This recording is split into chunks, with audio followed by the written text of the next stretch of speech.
Hello. Today we're going to have a look at the first part of the radiation unit at National 5 Physics, types and uses of radiation. So we're going to start with the atom.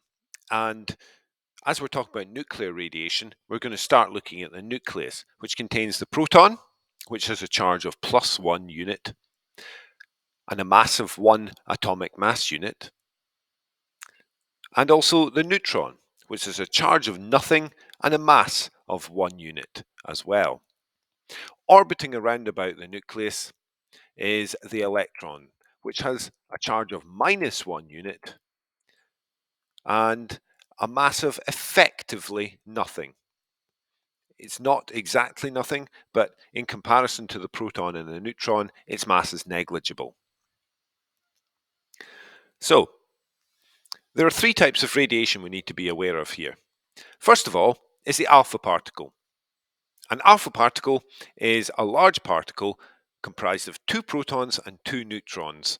Essentially, it's a helium nucleus, and it is emitted from the nucleus of a larger atom, as you can see in the animation here. Now, the alpha particle, because it contains four particles, two protons and two neutrons, has a mass of 4 units, and its charge, because it contains two protons, is +2 units. The second particle to be aware of in radiation is the beta particle. Now, the beta particle is actually an electron, and it is emitted from the nucleus of an atom when a neutron decays and forms a proton and an electron. The electron then doesn't belong in the nucleus, so it gets spat out, and that is effectively the beta particle.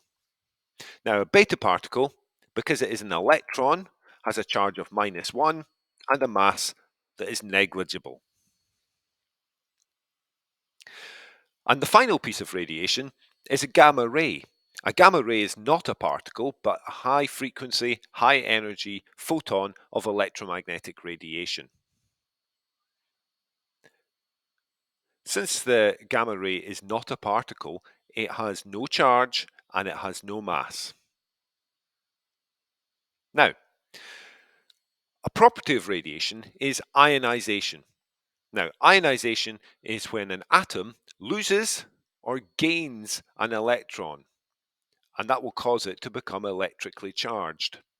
So, if we have an atom here with the nucleus shown in red and the electrons in blue, a piece of radiation comes in, collides with the electron, and it can cause that electron to be dislodged from the atom.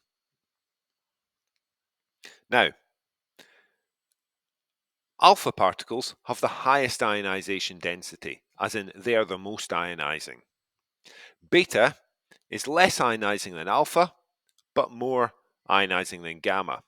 Gamma has the least ionization density. Now, why is this? Well, if we consider the alpha particle, an alpha particle, because it has a large mass and a large charge, as it goes past an atom, because it has a large positive charge, it can attract the negative electrons.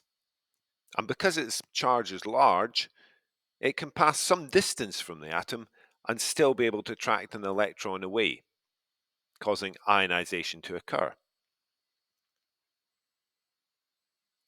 A beta particle, because it is much smaller and has half as much charge as the alpha particle, being as it is an electron itself, it has to become much closer to the atom in order to cause an electron to become dislodged.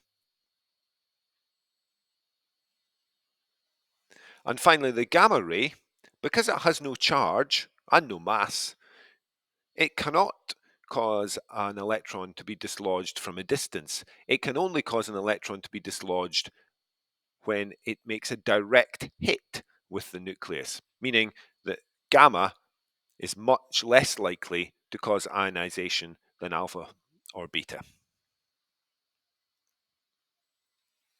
Different types of radiation will be absorbed by different types of material as well. Alpha, because it is a large particle, will not travel very far before it is absorbed. In fact, alpha will only travel a few centimeters through the air, or indeed a single sheet of paper will be enough to absorb alpha radiation.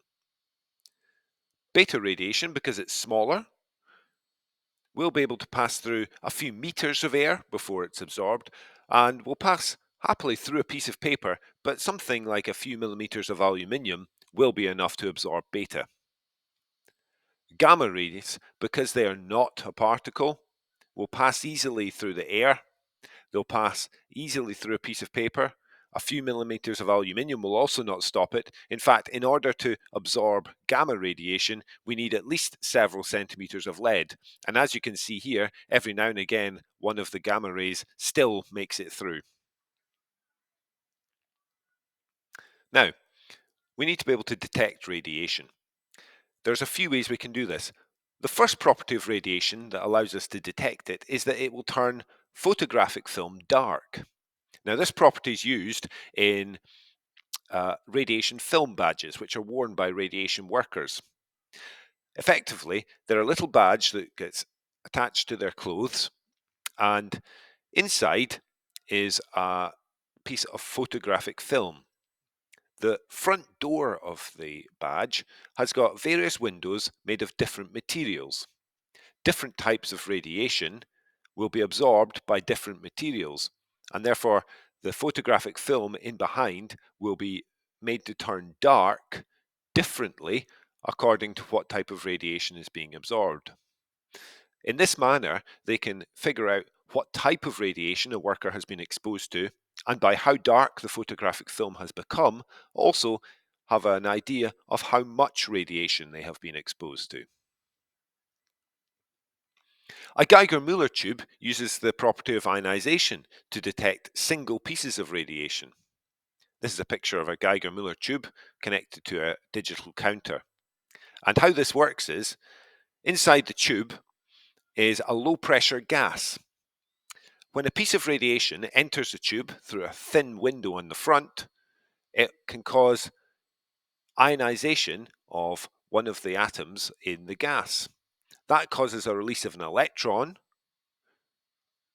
which can then create a small electric current, which passes up the wire and can be counted by the counter. So each individual piece of radiation that enters the GeigerMuller tube causes an individual piece of ionization, which causes an individual little burst of current, which can be counted individually. So each piece of radiation can be counted individually.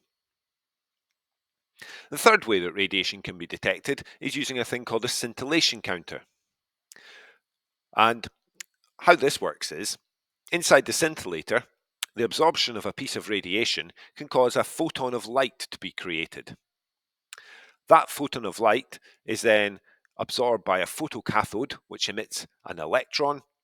That electron is then multiplied in the photomultiplier tube, and then the burst of electrons that are created are then counted using a counter in the same way that the GeigerMuller tube is. We don't need to understand how the Geiger counter and the scintillation detector really work, but I wanted to explain this to you just for a bit of background. Speaking of background, all around us, all the time, there is a small amount of radiation present, and we absorb it every day. In fact, the total amount of background radiation can be split into various different categories. Most of it is completely natural. Around about half of the radiation that we absorb comes from radon gas, which is emitted from soil in the ground. A small amount is given off by buildings and rocks. For example, granite is reasonably radioactive. Food and drink emit some radiation. For example, bananas contain radioactive potassium, as do Brazil nuts.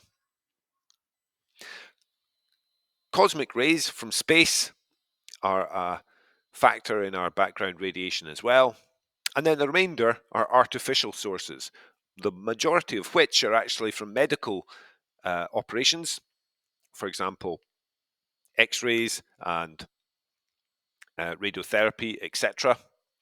A very small amount of the background radiation that we absorb is from the nuclear industry, nuclear power and weapons testing, and then there's a little section of other sources as well.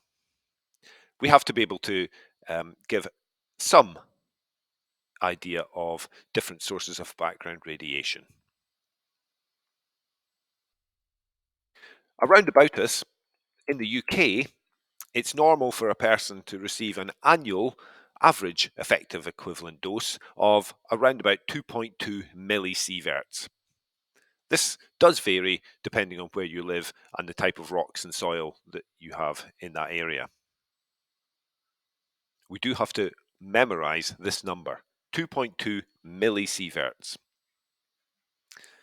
Now, what effect can radiation have on us? Well, ionizing radiation can kill or denature, cause mutations in living cells.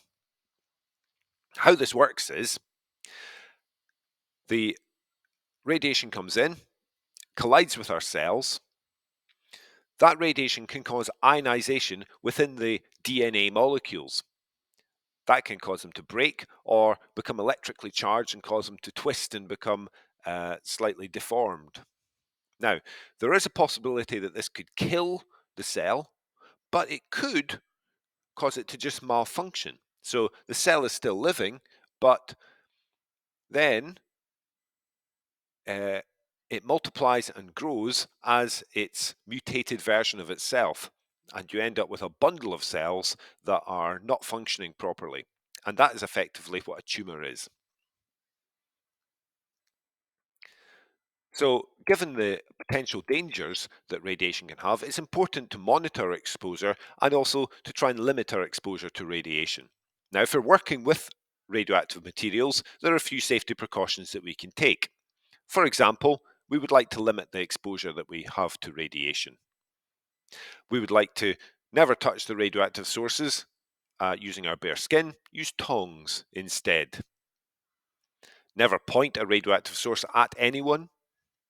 Always wash our hands after using a radioactive source. Maintain a safe distance from the source. Wear protective clothing, for example, gloves or a lead apron. And indeed, if we can, stand behind a protective screen or radiation shield.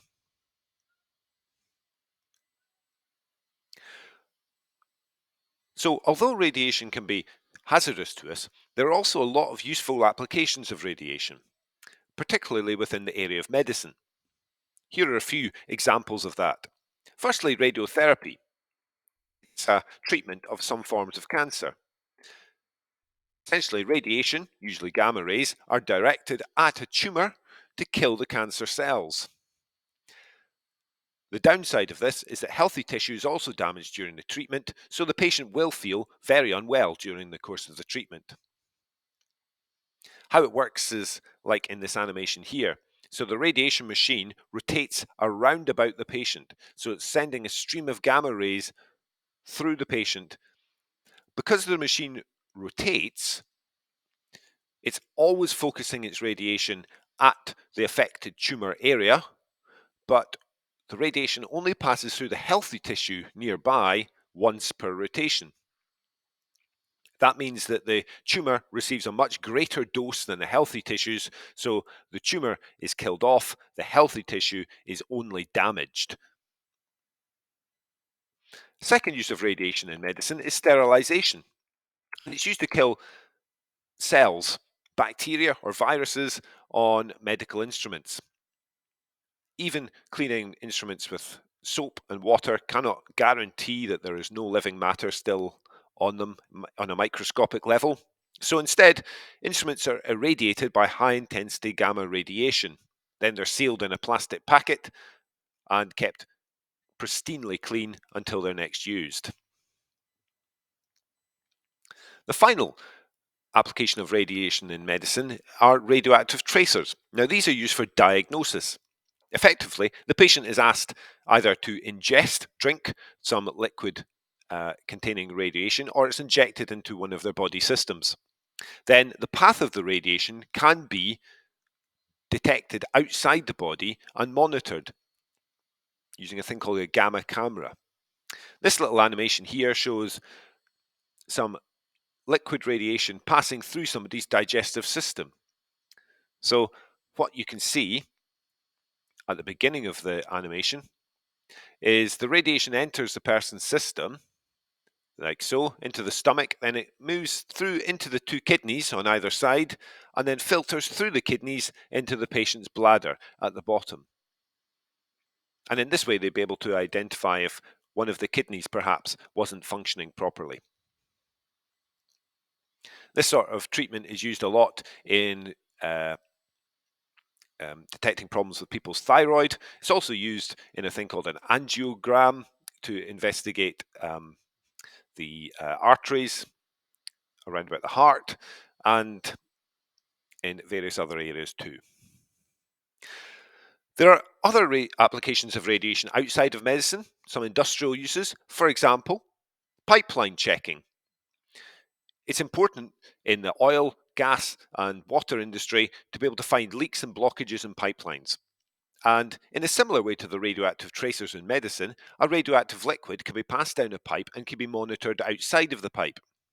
This man here has his Geiger counter on a trolley, which he rolls along above the pipeline, and he can monitor the intensity of the radiation being picked up on the surface. And this diagram here shows what could happen. So if there's a leak in the pipe, then radiation would seep from the pipe into the ground around about it, and more radiation will be able to be picked up from ground level, identifying the point of the leakage and allow the workers to come and fix the pipe. Another application of radiation is thickness control. Now, this is used to monitor the thickness and manufacturing of sheet materials like paper or aluminium foil. Basically, a radioactive source is directed through the sheet and detected on the other side. And the thickness of the sheet, as it increases, that will cause less radiation to be picked up by the detector and vice versa. That way, they can figure out exactly how thick the sheet is and move the rollers closer or further apart. And the final application of radiation that we're going to talk about are smoke detectors. Now, a smoke detector has a little gas chamber in it, and there's a small alpha radiating radioactive source directed into that gas chamber. Alpha radiation, remember, is the most ionizing of the radiations, so it will highly ionize the gas inside the chamber. That ionization will allow a small current to flow between two electrodes. However, if smoke enters the chamber, that's going to disrupt the ionization and going to cause a smaller current to flow. The detector can detect this decrease in current, and that will sound the alarm. So, that brings us to the end of the first part of the radiation topic. I hope you found this very useful. If you'd like to try some questions about this part of the topic, please watch the accompanying video, which is linked in the description. Until next time, bye for now.